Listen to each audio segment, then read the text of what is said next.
عجائب وغرائب الدوري المصري الايجيبشن ليج.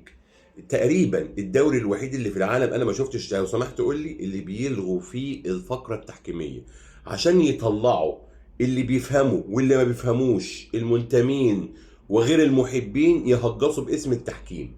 يا جماعه يعني رجعوا الفقره التحكيميه، لان غيابها طلع الهجاصين.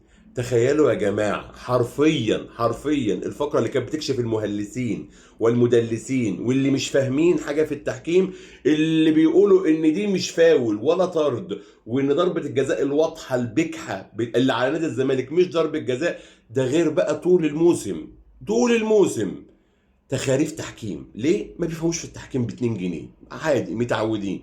نرجو عودة فقرة الخبراء التحكيم، على الأقل هيتكلم في التحكيم ويختلف، ناس دي شغلتها طبيعي. لكن اللي بيفهم واللي ما بيفهمش عكت قوي.